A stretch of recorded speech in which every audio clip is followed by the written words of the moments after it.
Hello बच्चों। आज हम लोग बच्चों इससे पहले जो हमारे लेक्चर थे पहले चैप्टर के इम्पोर्टेंट क्वेश्चन के उनको जो है हमने देखा। अब आगे उसके कंटिन्यूएशन में हम आगे चलते हैं। एप्लीकेशन ऑफ गॉस लॉ हम पढ़ रहे थे और अब आज हम तीसरा एप्लीकेशन बच्चों गॉस लॉ का देखेंगे। जैसा कि आप बच्चों देख सकते हैं यहाँ पे आप इसको जो है वेरी इंपॉर्टेंट की कैटेगरी में डाल सकते हैं। ये वाला जो डेरिवेशन है इसको आप बच्चों वेरी इंपॉर्टेंट की कैटेगरी में डाल सकते हैं। ये क्या है? Field due to a uniform charge thin spherical shell, यानी कि हमारे पास एक थिन स्फेरिकल सेल है। जैसा कि आप ये डायग्राम में यहाँ पे बच्चों देख रहे हैं स्फेरिकल सेल। स्फेरिकल सेल मतलब होता है कि एक गोला है, अंदर से वो खोखला है, स्फेरिकल सेल। अब उसके बाद में यानी कि वो शेल है। अब इसमें बच्चों तीन केस बन सकते हैं इलेक्ट्रिक फील्ड निकालने के। एक सेल से आउटसाइड, दूसरा सेल के सरफेस पे इलेक्ट्रिक फील्ड, तीसरा सेल के अंदर इलेक्ट्रिक फील्ड। तो ये तीन कंडीशंस हो सकती है। इसको हम वन बाय वन देखेंगे, लेकिन उससे पहले हम बच्चों पहले ये डायग्राम को समझते हैं। केस वन है, ये देखिए, ये हमारा जो है ये सेल है, सेल खोखला है तो इसको पॉजिटिव चार्ज दिया गया है और खोखले होने की वजह से सेल पे जितने भी चार्ज हैं बच्चों वो सब क्या रहेंगे? वो सब सरफेस पे रहेंगे, क्योंकि अंदर तो कोई मटेरियल है नहीं, खोखला है, तो सारे चार्ज आपको बाहर देखने को मिलेंगे। इस सेल का रेडियस आपका कैपिटल आर है। अब हम ये मान सकते हैं कि इस सेल पे जो सारे चार्ज हैं वो सेंटर पे क्या है? केंद्रित हैं। यहाँ से P पॉइंट पे यानी कि R डिस्टेंस पे हमारा पॉइंट P है, वहां पे हमें इलेक्ट्रिक फील्ड इंटेंसिटी का फॉर्मूला निकालना है बाय यूजिंग गॉस लॉ। यानी गॉस लॉ के इस्तेमाल से यहाँ पे इलेक्ट्रिक फील्ड का फॉर्मूला निकालना है। तो बच्चों यहाँ पे ध्यान दीजिए, हमने क्या किया कि P पॉइंट पे जहां पे हमें इलेक्ट्रिक फील्ड इंटेंसिटी का फॉर्मूला डिराइव करना है, वहां से होकर जाता हुआ एक गॉसियन सरफेस खींचा। ये सरफेस जो आपको दिखाई पड़ रहा है बच्चों, ये आपका गॉसियन सरफेस है। ये आपका जो है गॉसियन सरफेस है, गॉसियन सरफेस, ये आपका गॉसियन सरफेस है। अब यहाँ पे देखो एन वेक्टर, जैसा कि आप देख चुके हैं, ये एरिया वेक्टर को दर्शा रहा है और पॉजिटिव चार्ज के कारण इलेक्ट्रिक फील्ड बाहर जाती हुई आपको दिखाई पड़ेगी। अब बच्चों चूंकि यहाँ पे ये जो स्फेरिकल सेल है इसके पूरे सरफेस पे आपके चार्ज डिस्ट्रीब्यूट हुए हैं, इसलिए हम कह सकते हैं बच्चों कि इसमें जो चार्ज डिस्ट्रीब्यूशन होगा वो सरफेस चार्ज डिस्ट्रीब्यूशन देखने को मिलेगा। अब अगर बात किया जाए कि इस P पॉइंट से होकर जाने वाला जो फ्लक्स है, या आप कह लीजिए इस गॉसियन सरफेस से होकर जाने वाला जो फ्लक्स है उसकी वैल्यू क्या होगी? अगर अकॉर्डिंग टू फॉर्मूला बात करें तो आप जानते हैं बच्चों फाई बराबर होता है E और A का डॉट प्रोडक्ट, यानी कि इलेक्ट्रिक फील्ड और एरिया वेक्टर का डॉट प्रोडक्ट। अगर इसको हम आगे देखें तो इसको हम लिख सकते हैं EA cos थीटा, जहां पे थीटा क्या है? इलेक्ट्रिक फील्ड और एरिया वेक्टर के बीच का एंगल है। तो अगर आप यहाँ पे कहीं पे भी देखें गॉसियन सरफेस पे, तो आपको इलेक्ट्रिक फील्ड और एरिया वेक्टर पैरेलल ही देखने को मिलेंगे हर पॉइंट पे। गॉसियन सरफेस पे आप कोई सा भी पॉइंट देख लीजिए। तो यहाँ पे बच्चों अगर इलेक्ट्रिक फील्ड और एरिया वेक्टर एक दूसरे के मतलब पैरेलल में है तो थीटा आपका क्या हो जाएगा बच्चों? 0 डिग्री, और cos 0 की वैल्यू होती है 1, तो हम लिख सकते हैं फाई बराबर हो जाएगा आपका EA। अब यहाँ पे ध्यान दीजिए बच्चों, एरिया, अब एरिया कौन सा लेना है? एरिया बच्चों हमें लेना है जो देखिए जो हमने गॉसियन सरफेस खींचा है इसका जो है रेडियस आपको स्मॉल r दिखाई पड़ रहा है, तो जो एरिया लेंगे हम ये गॉसियन सरफेस का लेंगे। बच्चे गलती क्या करते हैं, वो इस सेल का एरिया ले लेते हैं, लेकिन हमारा रेडियस r है, ये हमने गॉसियन सरफेस खींचा है, तो यहां से इस सरफेस से होकर जाने वाला फ्लक्स हमें पता करना है, तो जो एरिया लेंगे हम वो भी गॉसियन सरफेस का ही एरिया लेंगे। तो यहाँ पे हम फॉर्मूले के अकॉर्डिंग कह सकते हैं फाई बराबर E इंटू ए, और ए क्या होगा? क्योंकि वो भी स्फेयर बना है तो स्फेयर का एरिया होता है 4 पाई आर स्क्वायर। यहाँ पे ध्यान देना है आर हमारा स्मॉल है, यानी कि हमारा कौन सा आर लिया गया है? ये वाला आउटसाइड स्फेयर का रेडियस लिया गया है और वही लिया जाएगा। उसके बाद में यूजिंग गॉस लॉ, यानी गॉस लॉ का इस्तेमाल करके अगर हम जानना चाहें कि कितना फ्लक्स जा रहा होगा इस गॉसियन सरफेस से, तो वो फाई बराबर होता है Q enclosed upon epsilon nought according to Gauss law. अब यहाँ पे अगर हम बात करें बच्चों क्यू इनक्लोज्ड, यानी कि क्यू इनक्लोज क्या है, ये हमारा जो गॉसियन सरफेस है इसके अंदर कितना चार्ज है, तो ये पूरा का पूरा चार्ज इस गॉसियन सरफेस के अंदर है, यानी कि हम कह सकते हैं क्यू इनक्लोज की वैल्यू कहां से निकाल सकते हैं, क्योंकि देखिए इस पे जितना चार्ज बच्चों डिस्ट्रीब्यूट हुआ है वो सरफेस चार्ज डिस्ट्रीब्यूशन होगा, हम पहले ही इस पे बात कर चुके हैं। सरफेस चार्ज डिस्ट्रीब्यूशन को लोग सिग्मा से डिनोट करते हैं, सिग्मा बराबर होता है क्यू अपॉन ए, यही क्यू आपका क्या है, क्यू इनक्लोज है बच्चों, क्यू इनक्लोज आप इसको कह सकते हैं। तो ये देखिए फाई बराबर होता है Q enclose upon epsilon not, अगर यहां से क्यू इनक्लोज की वैल्यू हम निकालना चाहें तो क्यू इनक्लोज्ड बराबर हो जाएगा सिग्मा ए, क्यू इनक्लोज बराबर हो जाएगा सिग्मा ए, तो सिग्मा हमने रख दिया और ए की जगह पे ध्यान दो 4 पाई आर स्क्वायर, ठीक है, तो 4 पाई आर स्क्वायर हमने इस बार इसका रेडियस क्यों लिया है, क्योंकि आप ध्यान दीजिए कि चार्ज किस स्फीयर पे है, इसी स्फीयर पे। बच्चे कभी कभी ये वाला आर कंफ्यूज रहते हैं कि स्मॉल आर लेना है कि कैपिटल आर लेना है, तो आप देख रहे हैं कि चार्ज किसके ऊपर है, कैपिटल आर रेडियस वाले स्फीयर पे, तो आपको यही वाला आर लेना है, तो यहाँ पे सिग्मा एरिया की जगह पे 4 pi capital R square divided by epsilon not, इसको इक्वेशन फर्स्ट मान लिया, इसको इक्वेशन नंबर सेकंड मान लिया। अब बच्चों जरा एक बात ध्यान दीजिए कि ये भी फ्लक्स है, ये भी फ्लक्स है, ये फ्लक्स फॉर्मूले से निकाला गया फ्लक्स है और ये फ्लक्स गॉस लॉ से निकाला गया फ्लक्स है, पर दोनों है तो फ्लक्स ही, चाहे तरीका कुछ भी हो, इसलिए ये दोनों फ्लक्स की वैल्यू तो इक्वल ही रहेगी इस गॉसियन सरफेस से जाने वाले, तो हम इन दोनों को क्या कर देंगे बच्चों, कंपेयर कर देंगे इक्वेशन फर्स्ट एंड सेकंड को, और दोनों ही फ्लक्स हैं और सेम चार्ज के कारण जाने वाले फ्लक्स हैं, इस वजह से दोनों की वैल्यू इक्वल रहेगी, तो दोनों को हम इक्वेट कर देंगे, तो E 4 पाई आर स्क्वायर बराबर sigma 4 pi R square upon epsilon nought, 4 pi बच्चों कट जाएगा, तो E बराबर ये आर स्क्वायर अपॉन में चला जाएगा, तो E आउटसाइड, क्योंकि ये आउटसाइड हमने पॉइंट लिया है इसीलिए यहाँ पे आउट लिखा हुआ है, E आउटसाइड बराबर हो जाएगा sigma upon epsilon nought capital R square upon small R square.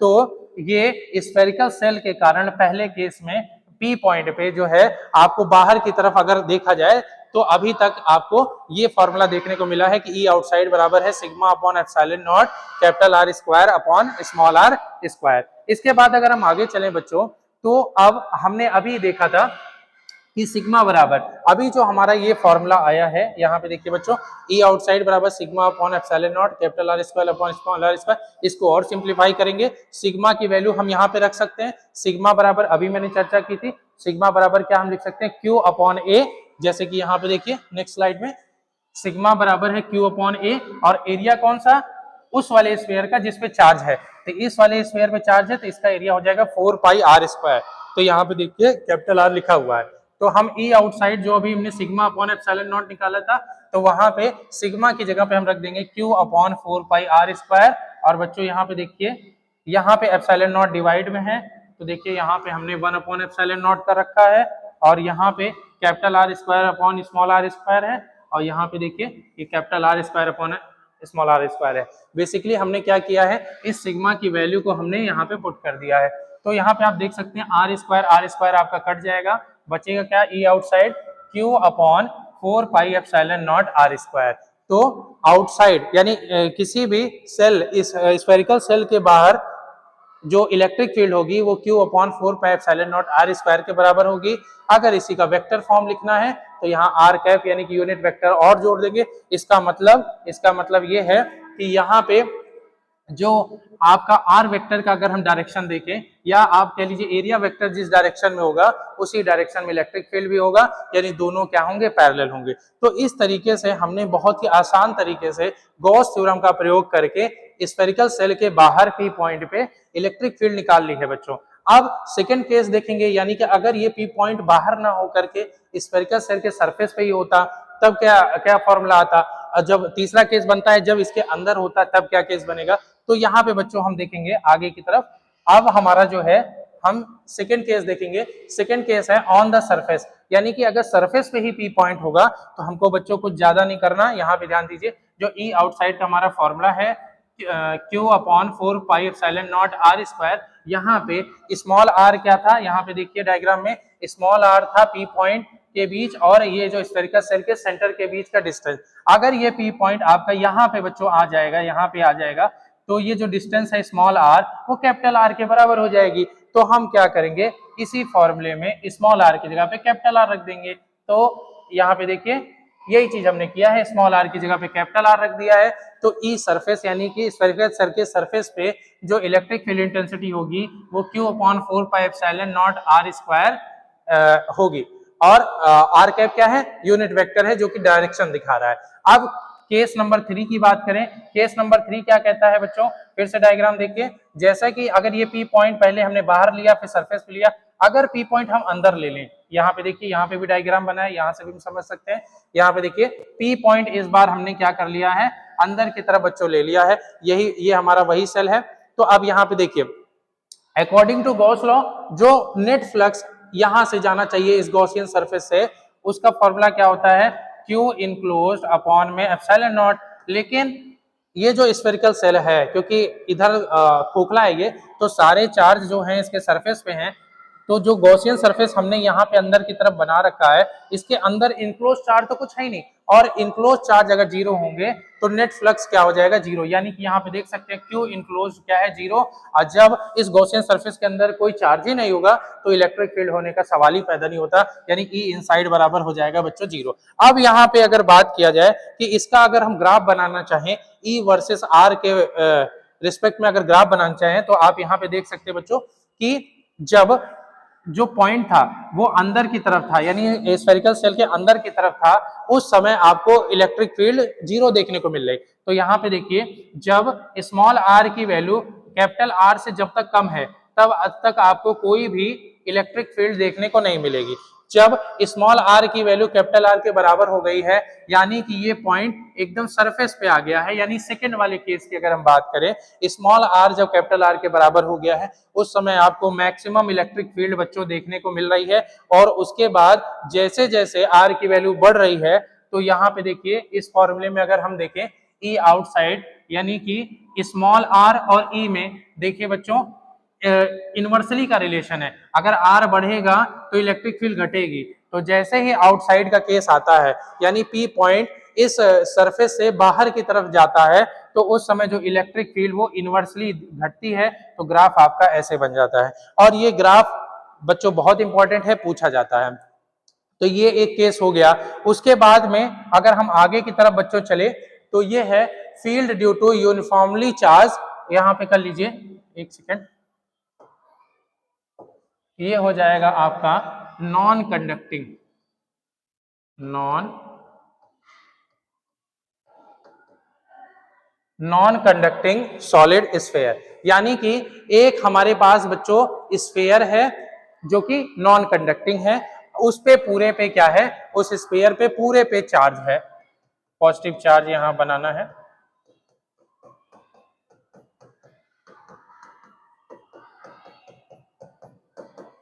ठीक है, इस स्पेयर पे पूरे पे चार्ज है। अब बच्चों देखो बात ये आती है कि ये जो नॉन कंडक्टिंग आपका जो है सॉलिड स्फेयर है, इसके आउटसाइड पॉइंट पे और इसके सरफेस पॉइंट पे जो इलेक्ट्रिक फील्ड का फॉर्मूला है वो same formula as it is आएगा जैसा कि आपने स्फेरिकल सेल के द्वारा निकाला है।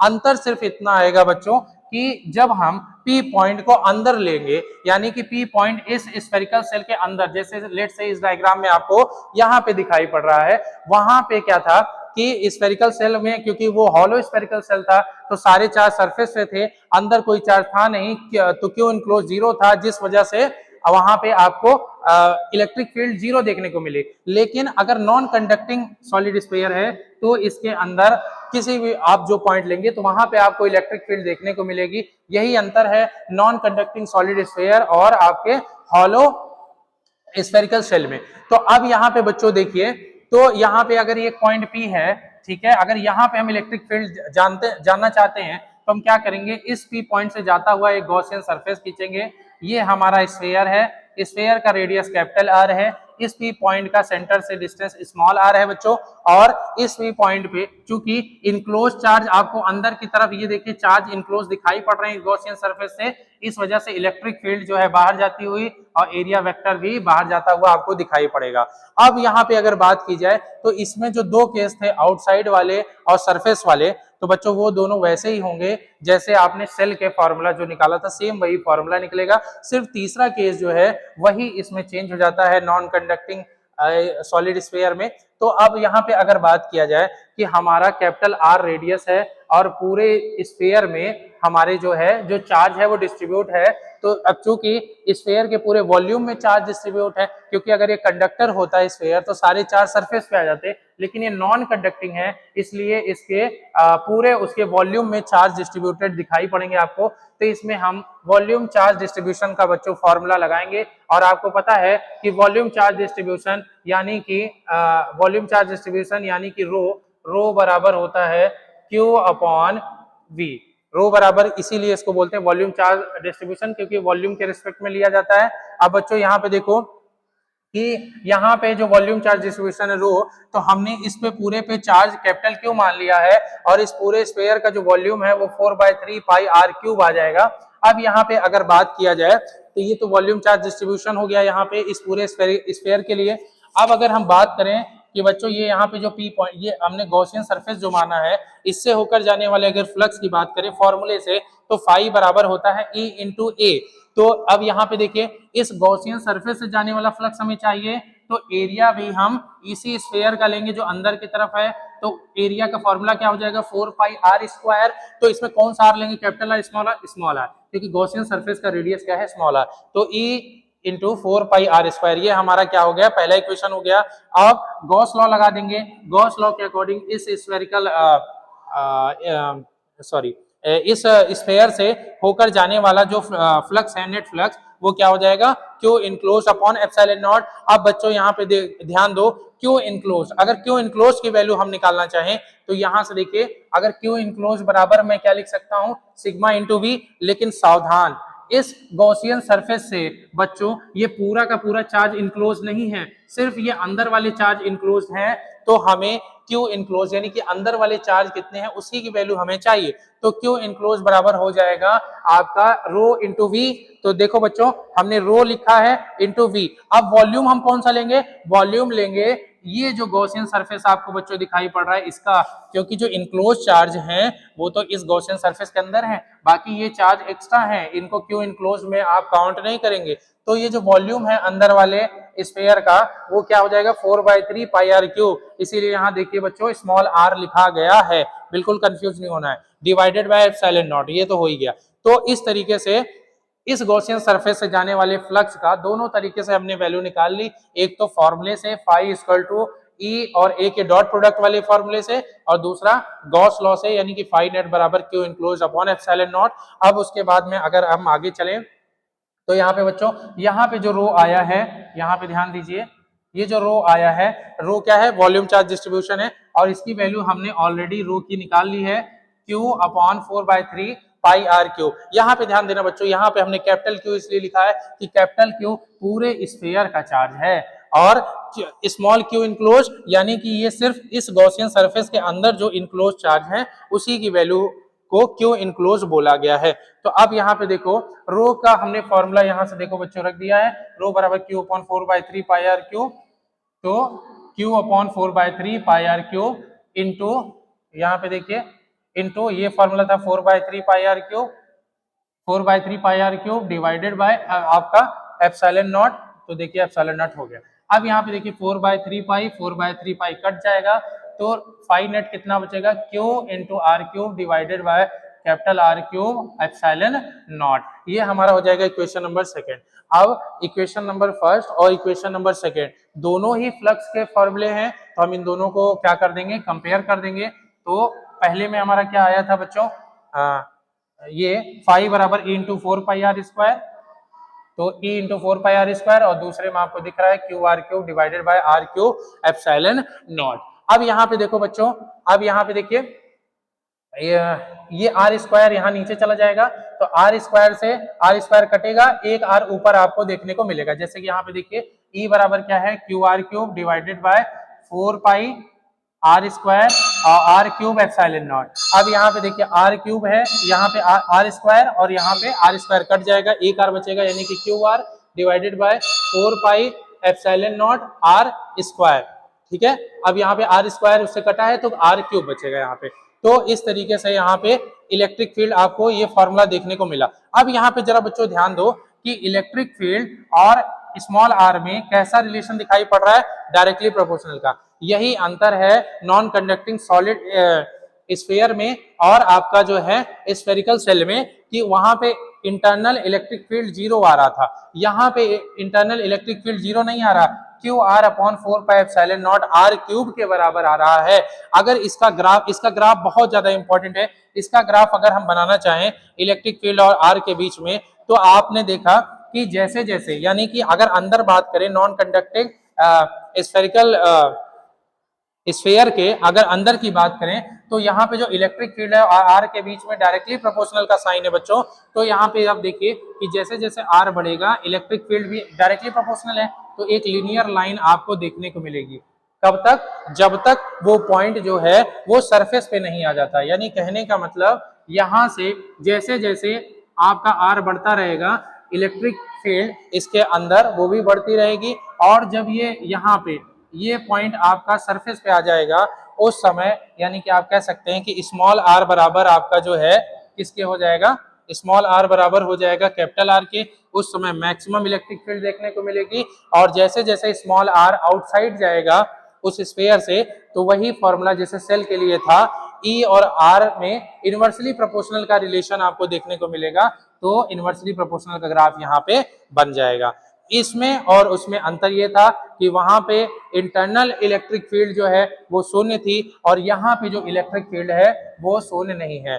तो इस तरीके से बच्चों हमने जितने भी एप्लीकेशन थे जो कि डेरिवेशन के रूप में आ सकते थे, उन सबको हमने देख लिया है। और इस तरीके से हमारा जो है, हम कह सकते हैं कि पहले चैप्टर में जितने भी पॉसिबल इंपॉर्टेंट क्वेश्चंस डेरिवेशन हो सकते हैं उनको देख लिया है, और इस तरीके से हमारा पहला चैप्टर कंप्लीट होता है। Thank you friends.